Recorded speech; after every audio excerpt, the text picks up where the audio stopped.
দীর্ঘ স্বৈরশাসনের কবল থেকে মুক্ত হয়েছে দেশ। পতিত আওয়ামী লীগের প্রধান শেখ হাসিনা সহ পালিয়েছে পুরো দলের ক্যাবিনেট। দায়িত্ব নিয়েছেন নোবেল জয়ী ডক্টর মোহাম্মদ ইউনূসের নেতৃত্বে অন্তর্বর্তীকালীন সরকার। এই সরকার দায়িত্ব নেওয়ার পর নানা ইস্যুতে অস্থিরতা বিরাজ করেছে দেশ জুড়ে। তবে এর মধ্যে সুখের খবর, বিশ্বে বর্ষসেরা দেশ হিসেবে স্বীকৃতি পেয়েছে বাংলাদেশ।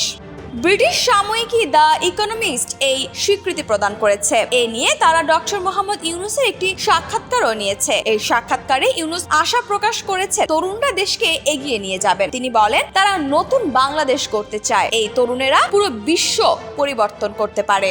দ্য ইকোনমিস্টে দেওয়া সাক্ষাৎকারে ডক্টর ইউনূসকে প্রশ্ন করা হয় বাংলাদেশে জঙ্গিবাদের ঝুঁকি নিয়ে। এ বিষয়ে তিনি বলেন, আমি আশ্বস্ত করছি যে বাংলাদেশে জঙ্গিবাদ মাথাচাড়া দেবে না। তরুণেরা ধর্ম নিয়ে নিরপেক্ষ, তারা নতুন বাংলাদেশ করতে চায়। এই তরুণেরা পুরো বিশ্ব পরিবর্তন করতে পারে। এটি শুধু একটি দেশ বা আরেকটি দেশ পরিবর্তনের বিষয় না। বাংলাদেশ যা করেছে এটি তার একটি উদাহরণ যে তরুণরা কত শক্তিশালী।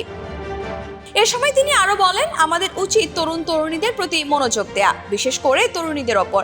তারা বাংলাদেশের অভ্যুত্থানে গুরুত্বপূর্ণ ভূমিকা পালন করেছে। তরুণ তরুণীদের ওপর মনোযোগ দেওয়া উচিত যাতে তারা নিজেদের স্বপ্ন পূরণ করতে পারে। তাদের সুযোগ এসেছে এবং সক্ষমতাও রয়েছে।